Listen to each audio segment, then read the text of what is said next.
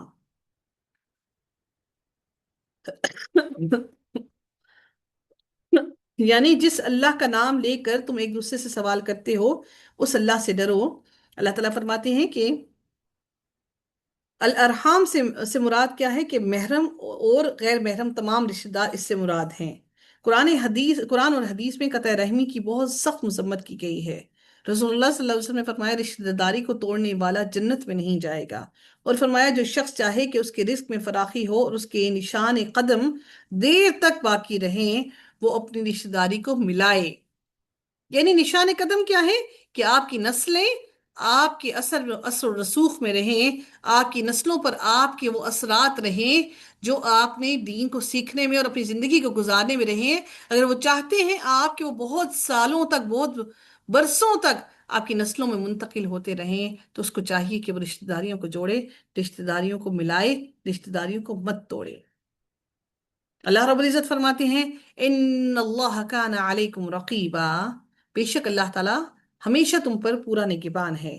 رسول اللہ صلی اللہ علیہ وسلم نے فرمایا اللہ کی عبادت کر گویا تو اسے دیکھ رہا ہو، سو اگر تو اسے نہیں دیکھ رہا تو وہ تجھے ضرور دیکھ رہا ہے۔ اللہ تعالیٰ اگلی آیت میں مزید فرماتے ہیں وَآتُوا الْيَتَامَى أَمْوَالَهُمْ وَلَا تَتَبَدَّلُوا الْخَبِيثَ بِالطَّيِّبِ، اور یتیموں کو ان کے مال دے دو اور گندی چیز کو اچھی چیز کے عوض بدل کر نہ لو، اور نہ ان کے مال اپنے مالوں سے ملا کر کھاؤ، یقیناً یہ ہمیشہ سے بہت بڑا گناہ ہے۔ یعنی جب یتیم بالغ ہو جائیں اور ان کے اموال ان کے سپرد کر دو، اور یہ نہ کرو کہ یتیم کے مال سے اچھی چیز لے کر اس کی جگہ ردی سی چیز، بیکار سی چیز اس کی جگہ پر رکھ دو۔ طیب اور خبیث حلال اور حرام کے معنی میں بھی آتے ہیں، اس لیے بعض نے اس سے یہ مراد لی ہے کہ اپنا حلال مال چھوڑ کر دوسرے کا مال مت کھاؤ جو تمہارے لیے حرام ہے،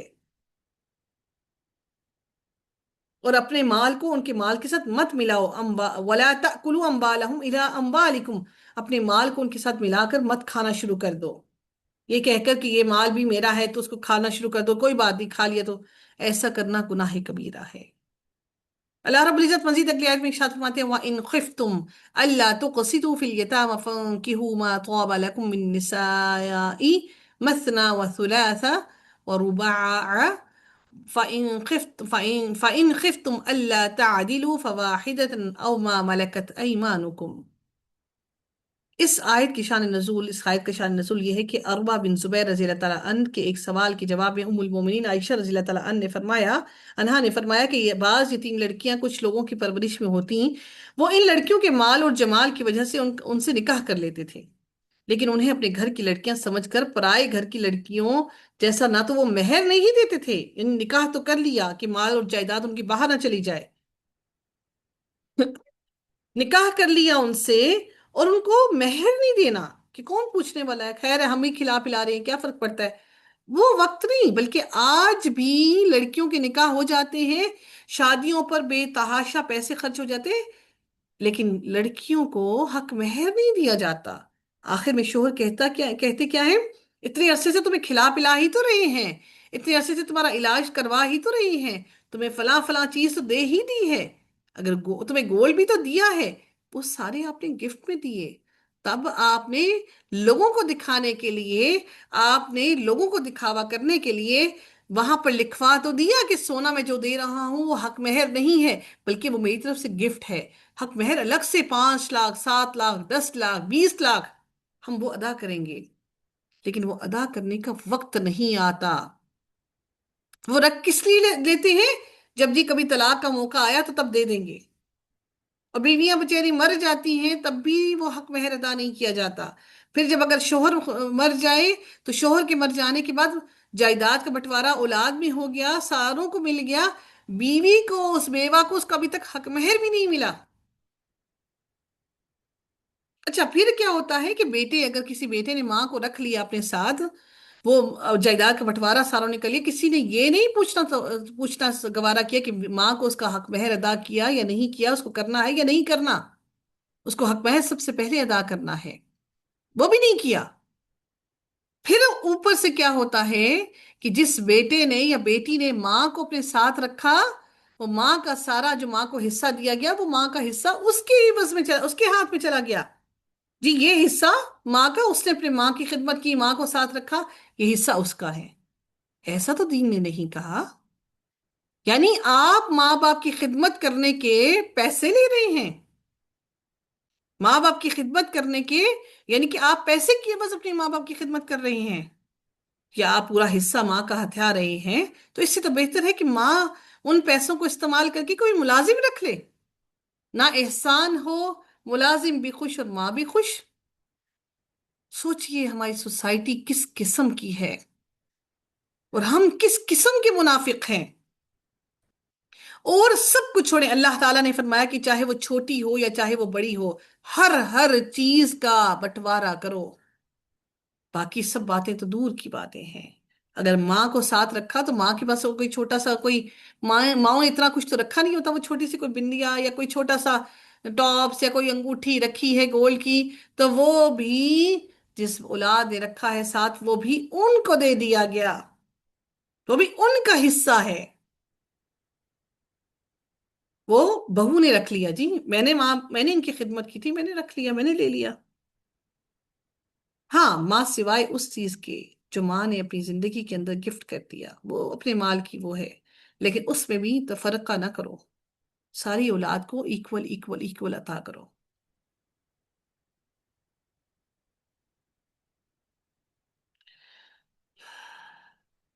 اس لیے ان کو کیا کرتے تھے، ان کو حق مہر نہیں دیتے تھے۔ اس لیے اللہ تعالیٰ نے یہاں پر یہ صورت یہ آیت نازل کی۔ اللہ تعالیٰ نے کیا کہا؟ مثنا و ثلاث و رباع، اس آیت سے دلیل لیتے ہوئے ابن عباس اور تمام علماء نے لکھا ہے کہ ایک شخص کے لیے بیک وقت 4 سے زیادہ بیویاں اپنے اپنے نکاح میں رکھنا جائز نہیں۔ یہ صرف رسول اللہ صلی اللہ علیہ وسلم کے ساتھ صرف خاص تھا، کہ اگر تو تم ان عورتوں کے ساتھ جو یتیم ہیں، ان لڑکیوں کے ساتھ انصاف نہیں کر سکتے ہو، تو ان کو چھوڑ دو، بلکہ تم باہر عورتوں سے، چاہے تم 2 عورتوں سے نکاح کر لو، 3 سے کر لو یا 4 سے کر لو۔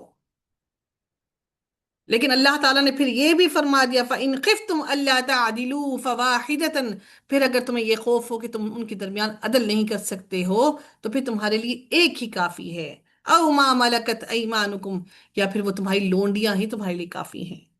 پھر تمہیں حکم نہیں دیا گیا کہ 4 4 بیویاں کرو، اور دین میں کچھ آتا ہو نہ ہو، یہ 4 بیویاں رکھنے کی بڑی مردوں کو جلدی ہوتی ہے۔ پہلے جو ایک بیوی رکھی ہے اس کے تو پورے کے پورے حقوق ادا کریں نا۔ اللہ تعالیٰ نے شوہر کو کہا کہ کیا کہا، حکم دیا کہ تمہارا شوہر کا کام کیا ہے، بیوی کا کام کیا ہے؟ صرف اولاد کی پرورش کرنا، اس کے بہن بھائیوں کی خدمتیں کرنا، اس کے تمام رشتہ داروں کی خدمتیں کرنا، گھر کی ساری صفائیاں کرنا، کپڑے دھونا، سارے کام کرنا، یہ بیوی کے حقوق، یہ بیوی کے اوپر لازم نہیں ہے۔ اگر وہ کرتی ہے تو وہ اپنی محبت میں کرتی ہے۔ She is not liable for that. And she will not be answerable in front of Allah subhanahu wa ta'ala on the day of judgment. یہ اس کی رسپانسبلٹی نہیں ہے، یہ مرد کی رسپانسبلٹی ہے۔ اگر نہ ہوتی تو اس وقت لونڈیاں نہ ہوتی، اس وقت جو لونڈیاں، اگر جو حقوق ہمیں اللہ تعالیٰ نے دے دیے، عورتوں کو دے دیے، یقین جانیے کہ اگر یہ ساری کے سارے حقوق اگر عورتوں کو دے دیے جائیں تو اس مرد کے ساتھ تو پتہ نہیں معاشرہ ہمارا کیا کرے۔ کہ صرف دین سے دوری نہیں ہے، بہت سے دیندار لوگ بھی یہی کچھ کرتے ہیں۔ یہ دین سے دوری کی بات ہی عمل سے دوری ہے، ہمارے اندر عمل نہیں۔ ہم دین کو صرف سمجھتے ہیں کہ نماز، روزہ، زکوٰۃ ادا کر دیا، صدقہ کر دیا، یہ سارا کچھ کر دیا تو یہ ہمارا دین ہے۔ یہ دین نہیں ہے، یہ تو ہم اللہ کی عبادت کر رہے ہیں۔ دین تو ہمارے زندگی کا رہن سہن کا طریقہ ہے۔ اللہ تعالیٰ نے ہر چیز کو کھول کھول کر بیان کر دیا۔ پھر میرے رب نے مزید فرمایا وَآتُوا النِّسَاءَ صَدُقَاتِهِنَّ نِحْلَةً۔ اچھا، اب کیا ہے کہ اگر بیوی خوش دلی سے اگر تمہیں حق مہر اگر وہ دے دے، چھوڑ دے، اگر تم پر وہ مہربانی کر دے، وہ چھوڑ دے، زبردستی نہیں چھڑوا سکتے۔ اور یاد رکھیے کہ کسی بھی مرد کی گردن کبھی بھی آزاد نہیں ہوگی روز قیامت، جب تک کہ وہ اپنی بیوی کا حق مہر ادا نہیں کرے گا۔ قطن قطن کبھی بھی اس کی گردن آزاد نہیں ہوگی جب تک کہ شوہر اپنی بیوی کا حق مہر ادا نہیں کرے گا۔ اگر یہ نہ ہوتا تو حضرت موسیٰ علیہ السلام نے جو اتنے سالوں تک خدمت کی، وہ انہوں نے وہ انہوں نے جو وعدہ کیا اس وعدے کو نبھایا۔ بدقسمتی سے کیا کرتے ہیں، شادی کرنے کے لیے تو ہم ساری کی ساری شرائط کو پورا کر لیتے ہیں۔ اگر کسی نے کہا جی گھر داماد بن جاؤ، تو وہ پھر گھر داماد بننے کے بعد کیا ہوتا ہے، گھر داماد تو وہ شادی تو کر لی، شادی کے کچھ سال، ایک دو سالوں کے بعد کیا ہوا کہ تنگ کرنا شروع کر دیا، نہیں جی اب تو ہم الگ رہیں گے، ہم کیوں ان کے گھر داماد بنے، ہم کیوں ان کے گھر آئے جائیں۔ تو جس وعدے پر، جس بات پر آپ نے نکاح کیا، روز قیامت آپ کی گردن کبھی بھی اس وعدے سے نہیں چھوٹے گی، جب تک کہ آپ جب تک کہ وہ وعدہ جس سے آپ نے وعدہ کیا ہے وہ آپ کو اس وعدے سے آزاد نہیں کرتا۔ اس لیے جب شادی کریں، نکاح کریں، تو ان شرائط کو سوچ سمجھ کر رکھیے۔ اللہ رب العزت مزید فرماتے ہیں، ہاں اگر تم وہ عورتیں معاف کر دیں تو پھر اللہ تعالیٰ نے کہا کہ پھر تم دونوں کھاؤ اس میں سے، وہ اگر تمہیں معاف کر دے فَإِن تِبْنَ لَكُمْ عَنْ شَيْءٍ مِّنْهُ نَفْسًا فَكُلُوهُ هَنِيئًا مَرِيئًا، خوش دلی سے کھاؤ، یہ نہیں کرو، کیا کرو کہ بس جی میں نے جب معاف کروا لیتے ہیں، لڑائی جھگڑوں کے بعد معاف کرواتے ہیں، اور پھر وہ کیا ہے کہ ناک، اور وہ جو معاشرے کے اندر وہ جو ایک ہوتی ہے کہ بھی پہلی رات سے ہی ان کے جھگڑے شروع ہو گئے حق مہر کے اوپر۔ کیا علم نہ تھا کہ حق مہر دینا اس عورت کا حق ہے؟ کیا اس چیز کا علم نہ تھا کسی کو بھی؟ یہ اس میں سب سے زیادہ قصوروار اگر کوئی ہے تو وہ ہم عورتیں ہی ہیں، جو اپنی بیٹیوں کو ان کا حق مہر کے بارے میں، ان کے حقوق کے بارے میں نہیں بتاتے۔ سب سے بڑی جو کوتاہی ہے وہ ہم عورتوں کی ہے۔ ہاں، بیٹیوں کو اپنے حق مہر کے بارے میں، ان کے حق کے بارے میں، حقوق کے بارے میں نہیں بتایا، پھر بیٹوں کو نہیں سمجھایا کہ تمہاری بیوی کے کیا کیا حقوق ہیں تم پر۔ ہم چاہتے ہیں کہ جو بنے تو ہمارا غلام ہی رہے، ہماری ہی سرپرستی میں رہے، ہمیشہ ہمارا ہی بول بالا رہے۔ تو ہر چیز فانی ہے، سب چیزوں نے ختم ہونا ہے، یہ جاہ و جلال، یہ جوانی، یہ مرتبہ، سب نے ختم ہونا ہے، ہر چیز کو زوال ہے سوائے اللہ کی ذات کو۔ اللہ رب العزت پھر مزید اگلی آیت میں ارشاد فرماتے ہیں وَلَا تُؤْتُوا السُّفَهَاءَ أَمْوَالَكُمْ، اللہ رب العزت فرماتے ہیں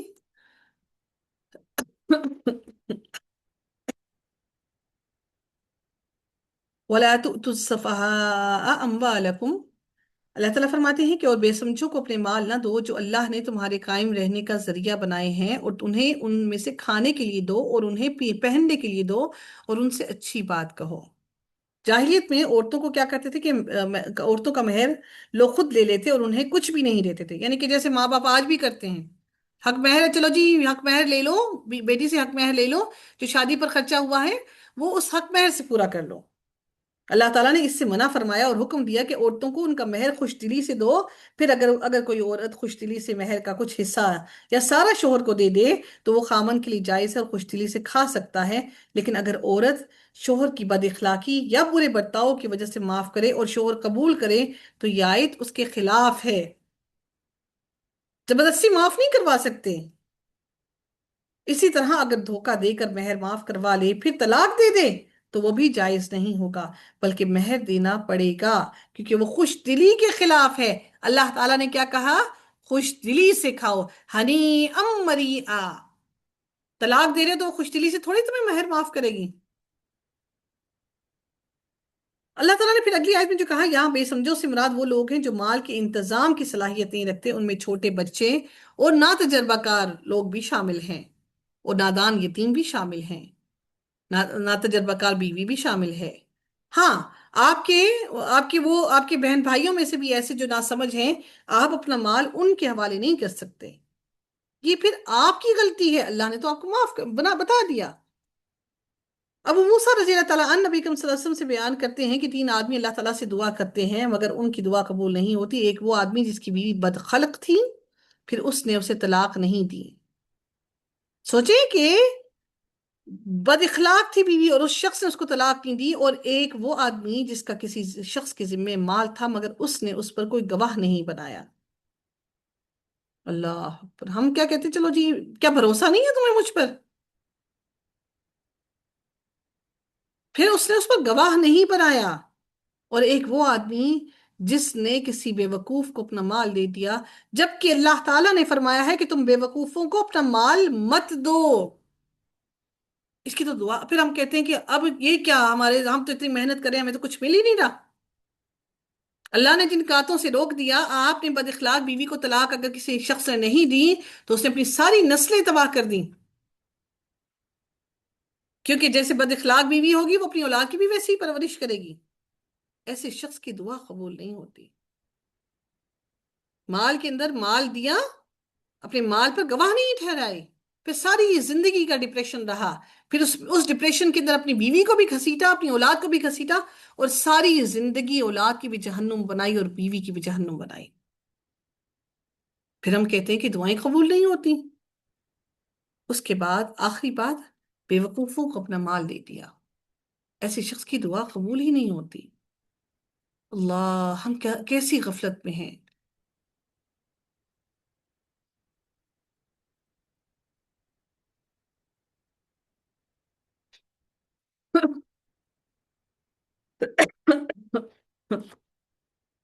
سب سے بڑی غلطی ماں باپ کی یہی ہے، جہیز اٹھا کر دے دیتے ہیں، پھر بھی بیٹی کو. پھر ہر طرف سے ناانصافی ہے. عورت کے ساتھ ہر طرف سے ناانصافی ہے. 2-3 لاکھ روپے کا مہر اٹھا، 2-3 لاکھ روپے کا جہیز دے دیا، 5 لاکھ کا دے دیا، 10 لاکھ کا دے دیا. جو 10 لاکھ کا جہیز دینے پر قدرت رکھتے ہیں، طاقت رکھتے ہیں، تو یقیناً ان کی بیٹیاں ان کے مال میں بھی اچھی خاصی حصہ دار ہوتی ہیں.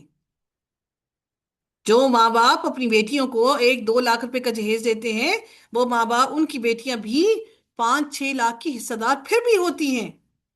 جو 10 لاکھ کا جہیز دیتے ہیں یا 20 لاکھ کا دیتے ہیں، ان کی بیٹیاں یقیناً اس سے بڑے کی حصے دار ہوتی ہیں.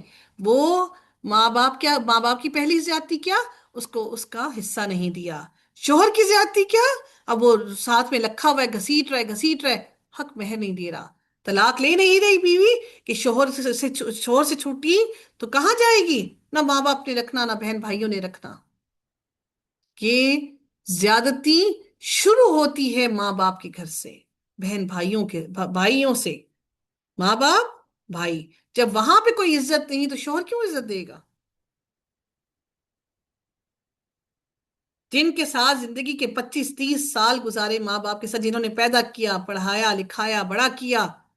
انفارچونیٹلی ایسے بھی میرے سامنے کیسز ہیں آئے کہ جن کے باپ نے بیٹوں کو، ایک ہی بیٹی، جن کے باپ نے سارے بیٹوں کو الگ الگ گھر بنا کر دیے، پورے پورے 2-2 3 3 پورشنز کے، اسلام آباد کے اندر بنا کر دیے. بیٹی کو کیوں نہیں بنا کر دیا، کچھ بھی حصہ نہیں دیا؟ کیوں؟ کیونکہ بیٹی کو PhD کروا دی، پڑھایا لکھایا، اس پر پیسہ لگایا، اس کا کیا حصہ بنتا ہے؟ شادی کرائی، شادی کرا دی، اچھے گھر میں بھیج دیا، اب اس کا کیا حصہ بنتا ہے؟ کہ ہمارا سب سے بڑی زیادتی شروع ہوتی ہے ماں باپ سے. شاید ماں سے بھی بڑھ کر باپ سے زیادتی شروع ہوتی ہے. یقین جانیے کہ اس کے بارے میں بڑا سخت قسم کا سوال کیا جائے گا. اللہ رب العزت پھر مزید اگلی آیت میں ارشاد فرماتے ہیں، وَلَا تُؤْتُوا السُّفَهَاءَ أَمْوَالَكُمُ الَّتِي جَعَلَ اللَّهُ لَكُمْ قِيَامًا وَارْزُقُوهُمْ فِيهَا وَاكْسُوهُمْ وَقُولُوا لَهُمْ قَوْلًا مَّعْرُوفًا. اگلی آیت میں مزید ارشاد ہوتا ہے، وَابْتَلُوا الْيَتَامَى حَتَّى إِذَا بَلَغُوا النِّكَاحَ فَإِنْ آنَسْتُم مِّنْهُمْ رُشْدًا فَادْفَعُوا إِلَيْهِمْ أَمْوَالَهُمْ وَلَا تَأْكُلُوهَا إِسْرَافًا وَبِدَارًا أَن يَكْبَرُوا وَمَنْ كَانَ غَنِيًّا فَلْيَسْتَعْفِفْ. اللہ رب العزت پھر اگلی آیت میں مزید ارشاد فرماتے ہیں کہ اور یتیموں کو آزماتے رہو یہاں تک کہ جب وہ بلوغت کو پہنچ جائیں، پھر اگر تم ان سے کچھ سمجھداری معلوم کرو تو ان کے مال ان کے سپرد کر دو، اور فضول خرچی کرتے ہوئے اور اس سے جلدی کرتے ہوئے مت انہیں کھاؤ، اس مال کو مت کھاؤ کہ وہ جلدی جلدی بڑے ہو جائیں گے تو تم جلد از جلد ان کو کھا لو. نہیں، ایسا نہیں کرنا. عطیہ قرضی بیان کرتے ہیں کہ قریضہ کے دن ہمیں نبی کریم صلی اللہ علیہ وسلم کی خدمت میں پیش کیا گیا، تو جس کے زیر ناف بال آ گئے تھے اسے قتل کر دیا گیا، اور جس کے بال نہیں اگے تھے اسے قتل نہیں کیا گیا۔ میں ان میں سے تھا جن کے بال ابھی نہیں آئے تھے، لہٰذا مجھے چھوڑ دیا گیا۔ جنگ میں شرکت کے لیے رسول اللہ صلی اللہ علیہ وسلم نے ابن عمر کو 14 سال کی عمر میں احد میں شرکت کی اجازت نہیں دی۔ خندق میں جائزہ لیا گیا تو 15 سال کے تھے، آپ نے اجازت دے دی۔ نافع نے اب عمر بن عبدالعزیز کو یہ حدیث پہنچائی تو انہوں نے کہا بچے اور بڑے کا یہی فرق ہے۔ یعنی بلوغت کی عمر میں کیا ہوتا ہے کہ جب آپ کے زیر ناف بال آنا شروع ہو جائیں تو یہ بلوغت کی عمر کو پہنچ جاتے ہیں، اس سے پہلے بچے نابالغ ہوتے ہیں۔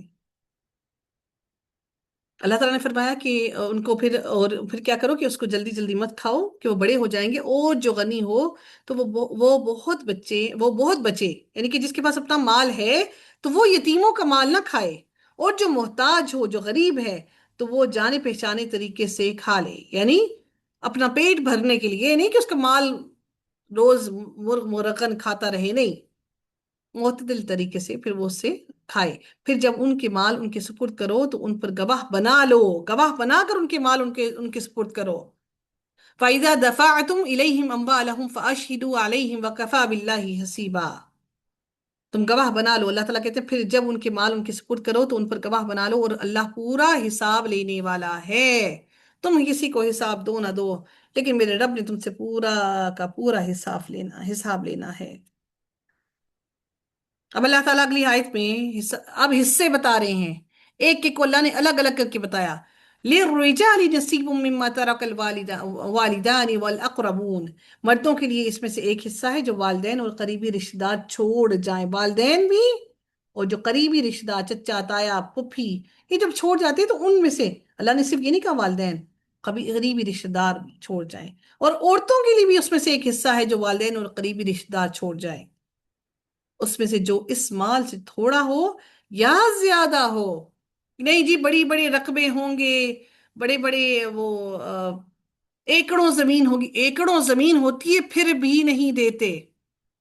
اگر باپ نے اگر محنت اپنی بیٹی کو گھر بنوانے میں مدد کر دی تو وہ باپ نے مدد کی ہے۔ بیٹی غریب تھی، اس کے بچوں کی شادیاں کروا دی، کبھی راشن ڈلوا دیا، تو وہ باپ نے، وہ اللہ تعالیٰ نے جو صلہ رحمی کا حکم دیا اس کی وجہ سے وہ باپ نے وہ سارا کام کیا۔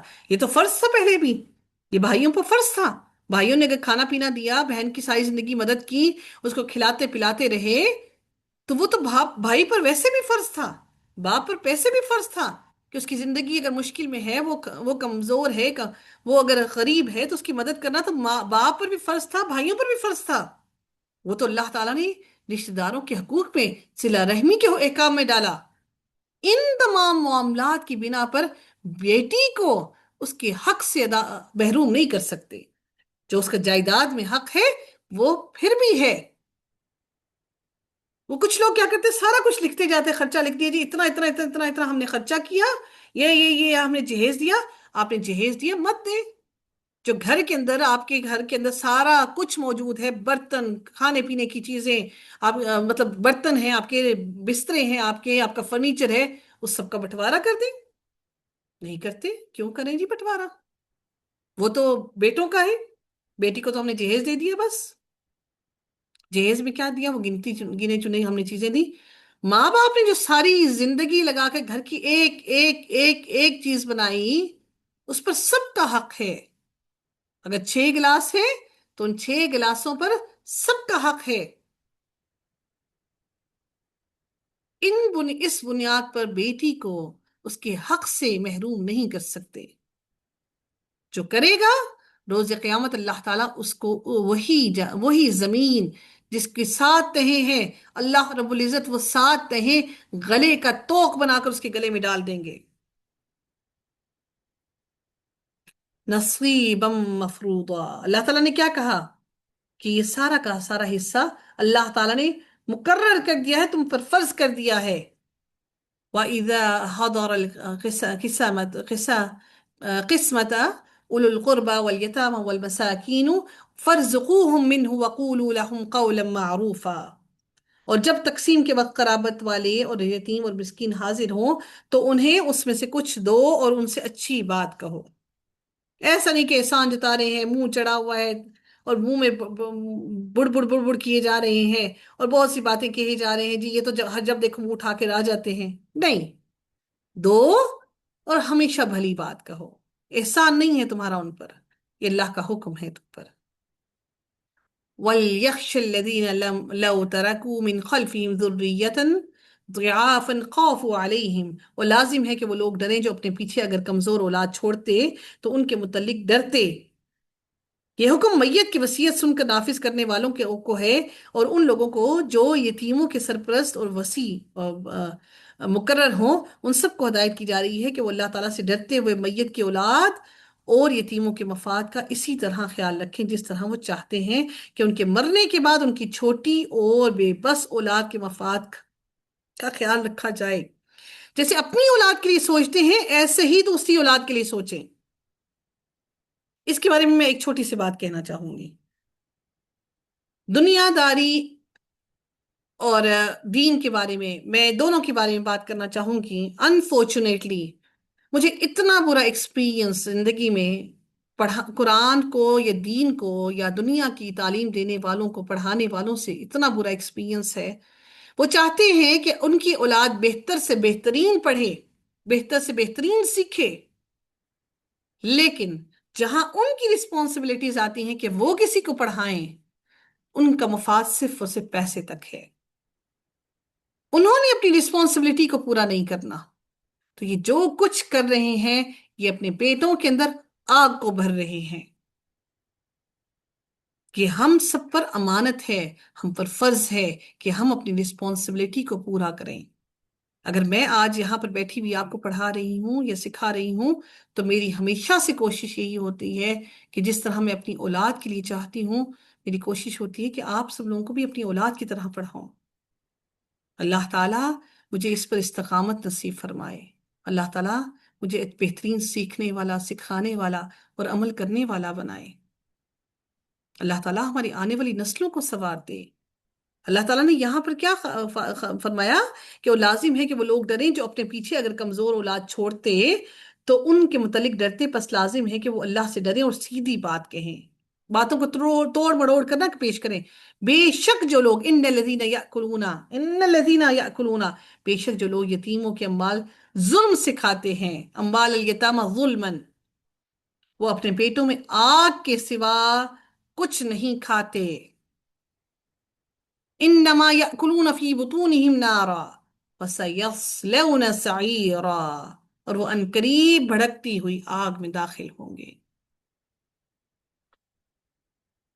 اللہ رب العزت ہم سب پر رحم فرمائے، ہماری کوتاہیوں و غلطیوں کو معاف کر دے۔ اللہ تعالی ہم سب سے راضی ہو جائے۔ آخر دعوانا ان الحمد للہ رب العالمین، صلی اللہ تعالی علی خیرہ خلقہ اجمعین، برحمتک یا ارحم الراحمین، سبحانک اللہم و بحمدک، نشہد ان لا الہ الا انت، نستغفرک ونتوب الیک۔ السلام علیکم ورحمۃ اللہ وبرکاتہ۔